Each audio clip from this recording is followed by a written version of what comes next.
अस्सलाम वालेकुम स्टूडेंट, कैसे हैं आप? उम्मीद है कि आप ठीक होंगे।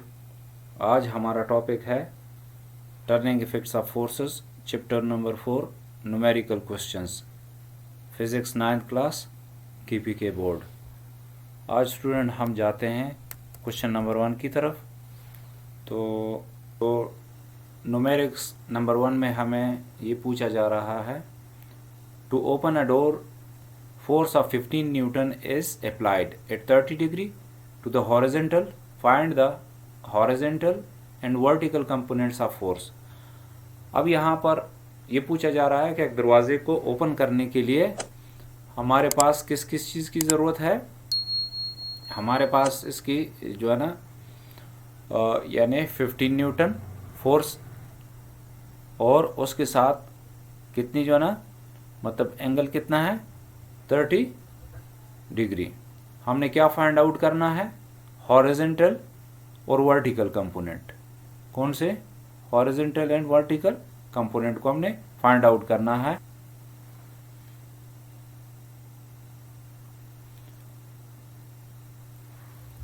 अब हम डेटा की तरफ जाते हैं। तो इसमें सबसे पहले आप देखें हमारे पास अप्लाइड फोर्स कितना है, वो है 15 न्यूटन। कितना?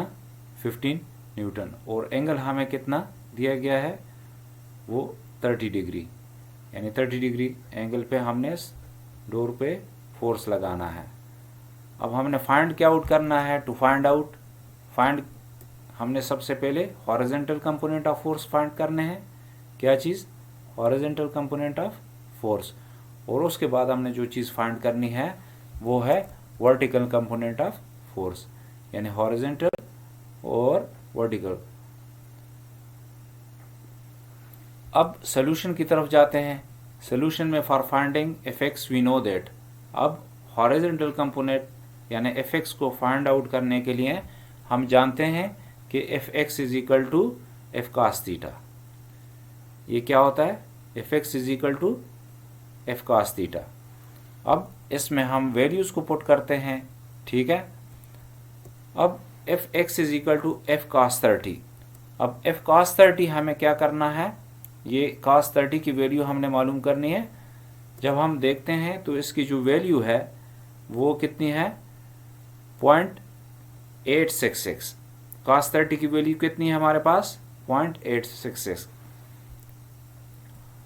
अब जब हम इसको पुट करते हैं, after putting the values 15 into 0.866, अब 15 ज़रब 0.866 हमारे पास जो वैल्यू आ जाती है वो कितना है? 12.99 न्यूटन। जब इसको हम राउंड ऑफ करते हैं, जब राउंड ऑफ करते हैं तो राउंड ऑफ करने से हमारे पास क्या आ जाता है? 13 न्यूटन आ जाता है। कितना आ जाता है? 13 न्यूटन। तो हमारे पास हॉरिजॉन्टल कंपोनेंट ऑफ फोर्स कितनी है? 13 न्यूटन। अब आगे बढ़ते हैं, मज़ीद देखते हैं। For finding vertical component we know that F Y is equal to F sine theta. अब हमारे पास जो वर्टिकल कंपोनेंट को फाइंड करने के लिए कौन सा फार्मूला यूज़ करते हैं? ये। अब इसमें हम F Y is equal to 15 sine 30। अब साइन 30 की जो वैल्यू है हमारे पास वो कितनी है? 0.5। तो साइन 30 हमारे पास कितनी है? 0.5 या 1/2 हम कह सकते हैं या हाफ कह सकते हैं। जब पुट करते हैं इसमें तो F Y is equal to 15 multiply by 0.5। तो 0.5 के साथ जब हम मल्टीप्लाई करते हैं तो हमारे पास जो वर्टिकल कंपोनेंट्स की वैल्यू आ जाती है वो 7.5 न्यूटन आ जाती हैं। कितनी आ जाती हैं? 7.5 न्यूटन हमारे पास ये वैल्यू आ जाती है, ठीक है। अब हम नेक्स्ट क्वेश्चन की तरफ जाते हैं। नेक्स्ट क्वेश्चन हमारे सामने है, a bolt on a car engine needs to be tighten with a torque of 40 Newton meter. You use a 25 centimeter long wrench and pull on the end of the wrench. Perpendicularly, how much force do you have to exert? अब यहाँ पर इसमें पूछा जा रहा है कि एक कार के इंजन के बोल्ट को टाइट करने के लिए हमें कितने टार्क यानी 40 न्यूटन मीटर टार्क से उसे टाइट करना है। You use a 25 centimetre long range, हमने कितने मतलब लॉन्ग रेंज यानी मोमेंट आर्म उसका कितना होगा, 25 सेंटीमीटर होगा। उसके बाद हमने क्या फाइंड आउट करना है, how much force do you have to exert, हमने इसके ऊपर कितना फोर्स लगाना है। डेटा की तरफ जाते हैं।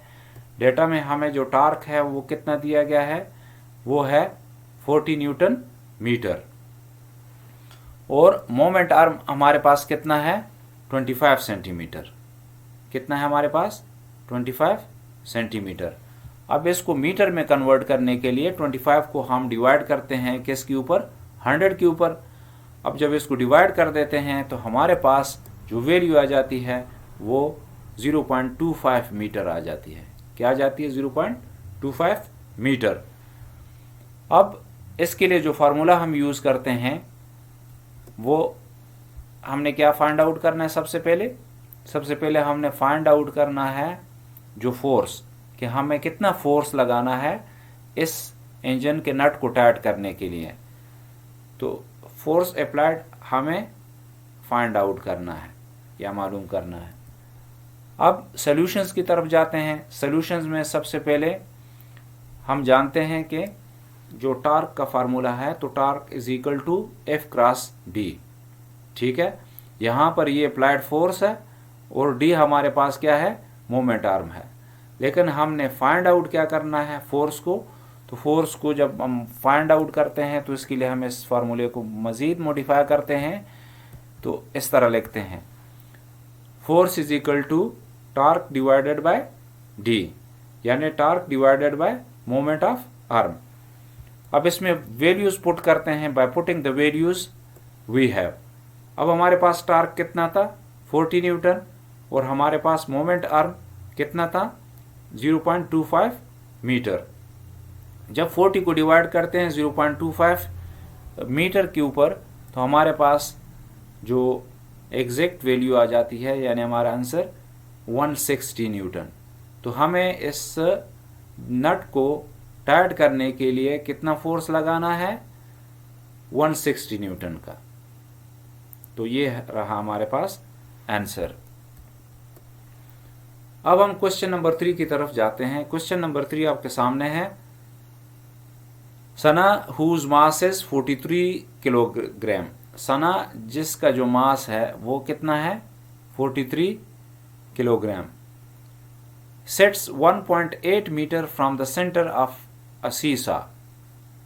ठीक है, 1.8 मीटर के फासले पर एक सीसा पे बैठती है, और Faiz whose mass is 52 kilogram. Faiz जिसका मास कितना है, 52 kilogram. Wants to balance Sana, Sana को बैलेंस करना चाहता है। How far from the centre of seesaw should Faiz sits, यानी सेंटर से कितना दूर उसको बैठना चाहिए कि इस सीसा को बैलेंस करें। अब हम डेटा की तरफ जाते हैं। ठीक है, डेटा में हमारे पास जो सना का मास है वो कितना है, mass of Sana is equal to m1 43 kilogram. हमारे पास कितना है, 43 किलोग्राम।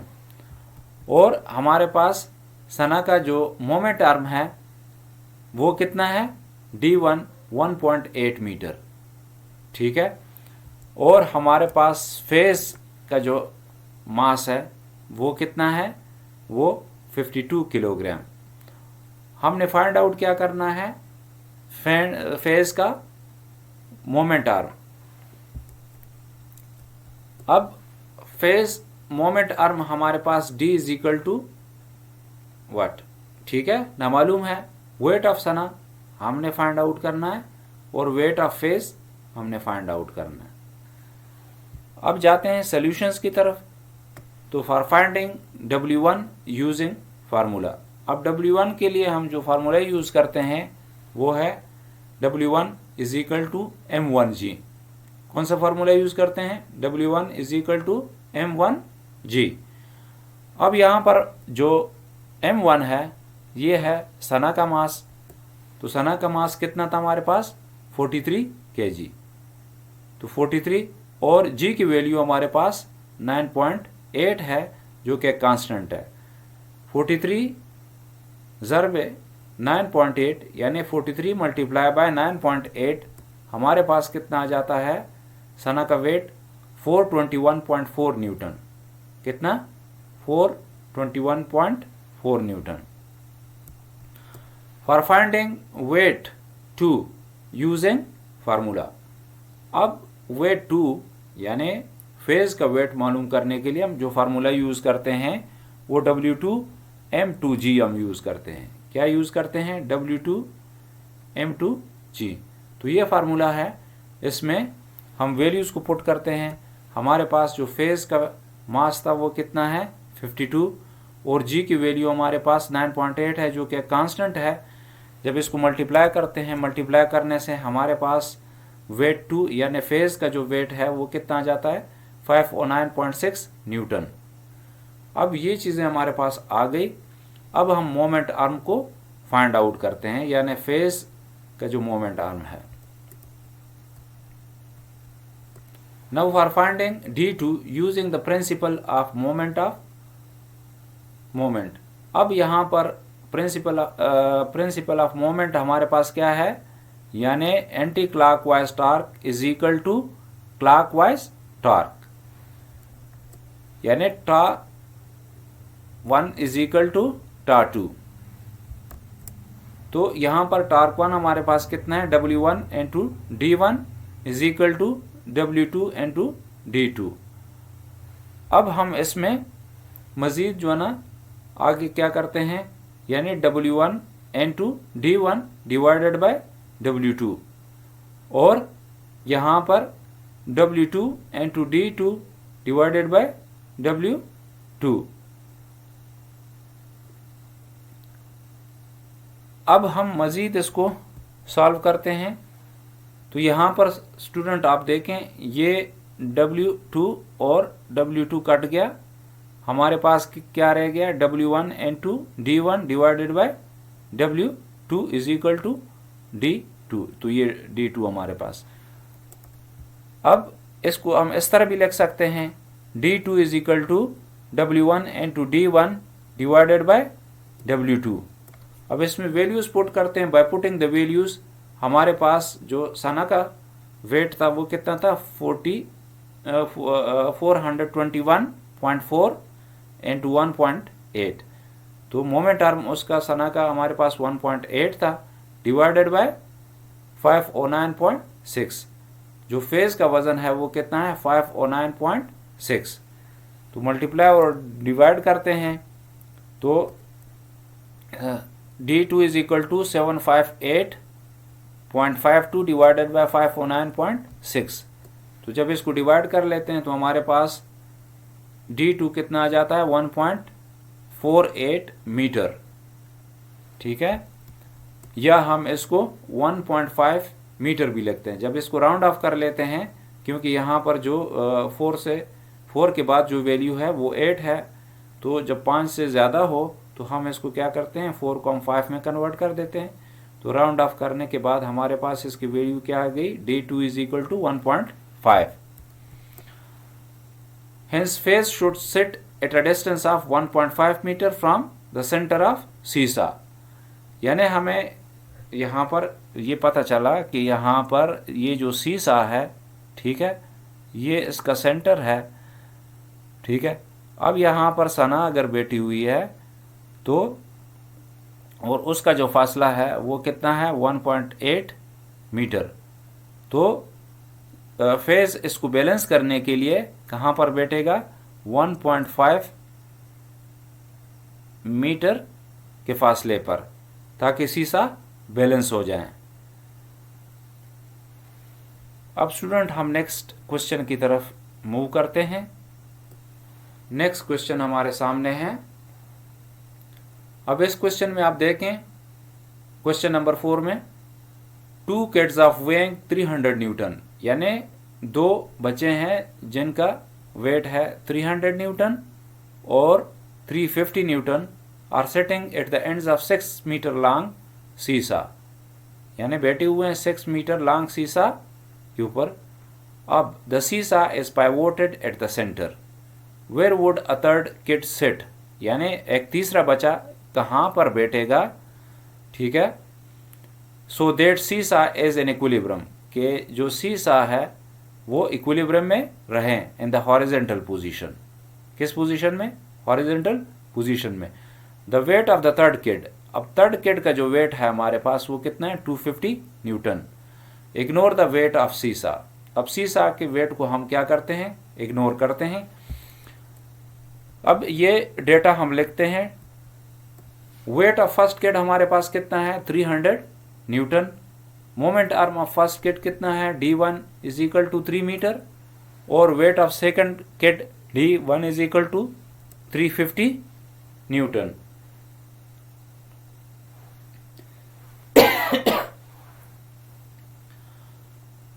अब वेट ऑफ सेकंड किड हमारे पास कितना है? d1 is equal to 350 newton.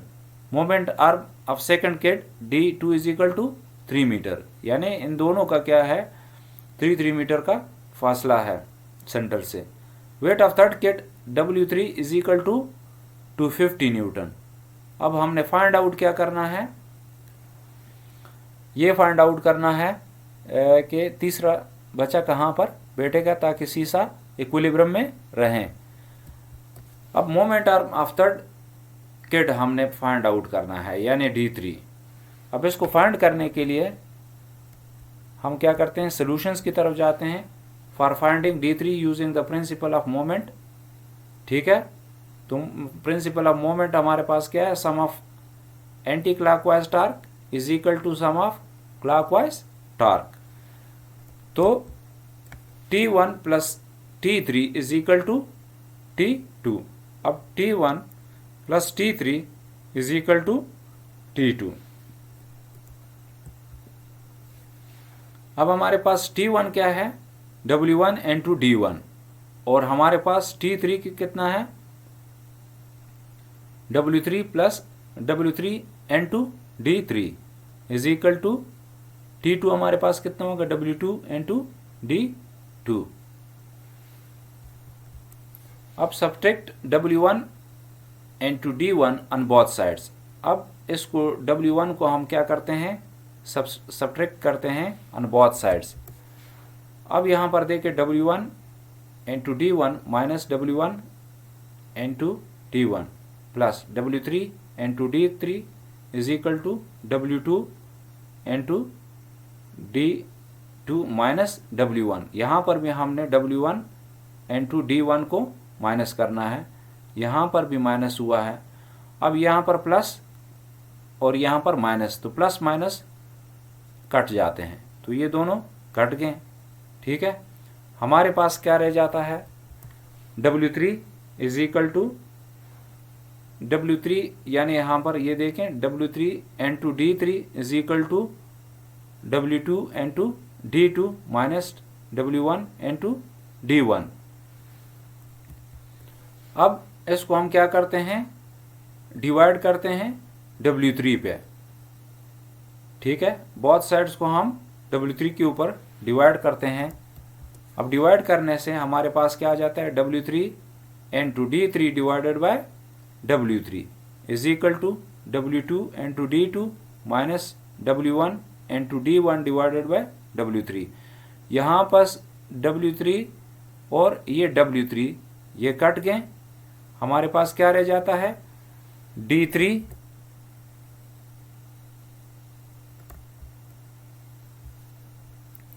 अब यहाँ पर हमारे पास क्या रह जाता है आगे? D3 is equal to W2 into D2 minus W1 into D1 divided by W3। अब बाय पुटिंग वैल्यूज, अब इसमें वैल्यूज पुट करने से W2 हमारे पास कितना है? 350, हमारे पास कितना है? 350। और D2 हमारे पास कितना है? 3। और W1 माइनस हमारे पास कितना है 300 into 3 यानी D1 हमारे पास 3 है, डिवाइडेड बाय यानी तीसरे बच्चे का जो वज़न है वो 250 था, तो डिवाइड बाय 250। अब इसको सबसे पहले हम मल्टीप्लाई करते हैं और माइनस करते हैं और उसके बाद डिवाइड करते हैं। अब 1050 माइनस 900 डिवाइडेड बाय 250। अब मज़ीद जब सॉल्व करते हैं तो 1050 माइनस 900 हमारे पास कितना रह जाता है 150 रह जाता है, डिवाइडेड बाय 50। इसके जब हम इसको 150 को डिवाइड करते हैं 250 पे तो हमारे पास क्या रह जाता है 0.6 मीटर। तो D3 हमारे पास क्या आ जाता है 0.6 मीटर, यानी तीसरा जो बचा है वो सेंटर से 0.6 मीटर दूर बैठेगा, तो ये बैलेंस रहेगा जो सीसा है। अब हम क्वेश्चन नंबर 5 यानी न्यूमेरिक्स नंबर 5 की तरफ जाते हैं। यहाँ पर 2 children push on opposite sides of a door during play, यानी खेलने के दौरान 2 बच्चे अपोजिट साइड पर क्या करते हैं दरवाजे को पुश करते हैं। बोथ पुश हॉरिजेंटली, दोनों क्या करते हैं दरवाजे को हॉरिजेंटली पुश करते हैं, and perpendicular to the door, और डोर के क्या है वो परपेंडिकुलर यानी 90 डिग्री के उस पे है एंगल पे। 1 child pushes with a force of 20 Newton, एक बच्चा क्या करता है 20 न्यूटन फोर्स के साथ उसको पुश करता है at a distance of 0.6 metre from the hinges यानी कब्जे से, and the second child pushes at a distance of 0.5 metre, दूसरा जो बचा है वो 0.5 मीटर के फासले से उसको पुश करता है। What force must the second child exert to keep the door from moving, यानी दूसरे बच्चे को कितना फोर्स लगाना चाहिए ताकि दरवाज़ा मूव करने से बचें। अज्यूम फ्रिक्शन इज नेग्लिजिबल, यानी फ़र्ज़ करें कि फ्रिक्शन क्या है नेग्लिजिबल है। अब हम डेटा लिखते हैं। डेटा हमारे पास फोर्स ऑफ फर्स्ट चाइल्ड कितना है F1 20 न्यूटन है। अब moment arm of first child is equal to D1 is equal to 0.6 metre, हमारे पास कितना है moment arm of first child 0.6 metre. Moment arm of second child D2 is equal to 0.5 metre. अब हमने find out क्या करना है, यानी सेकंड चाइल्ड कितना फोर्स लगाएगा ताकि दरवाज़ा मूव ना कर सके। अब second force of second child हमने फाइंड आउट करना है। इसके लिए हम सॉल्यूशंस की तरफ चलते हैं। अब फार्मूला यूज़ करते हैं by using formula torque 1 is equal to, यानी यहाँ पर हमारे पास टार्क 1 बराबर है टार्क 2 के।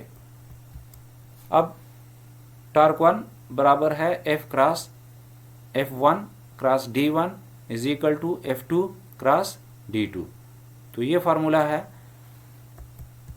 अब divide D2 on both sides, अब यहाँ पर हमने इसको D2 पे डिवाइड करना है, यानी F1 cross D1 is equal to F2 cross D2, इसको डिवाइड करना है D2 पे।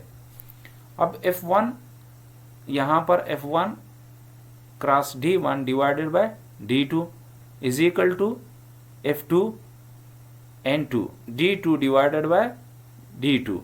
अब ये D2 और D2 कट जाते हैं और हमारे पास क्या रह जाता है F1 N2 D1 divided by D2 is equal to F2।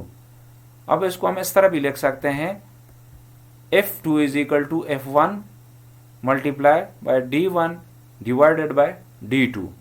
now by putting the values, अब वैल्यूज पुट करने से F1 हमारे पास यानी पहले बच्चे की जो फोर्स थी हमारे पास कितना है 20 न्यूटन, और मोमेंट आर्म उसका कितना है 0.6 मीटर, और दूसरे बच्चे का जो मोमेंट आर्म है वो हमारे पास कितना है 0.5 मीटर। अब इसको सबसे पहले हम मल्टीप्लाई करते हैं और इसके बाद डिवाइड करते हैं। तो मल्टीप्लाई करने से हमारे पास जब 20 इंटू 0.60 हम मल्टीप्लाई करते हैं तो हमारे पास 12 आ जाता है, और 12 को हम डिवाइड करते हैं 0.50 से। जब इसको हम कैलकुलेट करते हैं तो हमारे पास जो जवाब आया वो है 24 न्यूटन। कितना आ जाता है हमारे पास? 24 न्यूटन।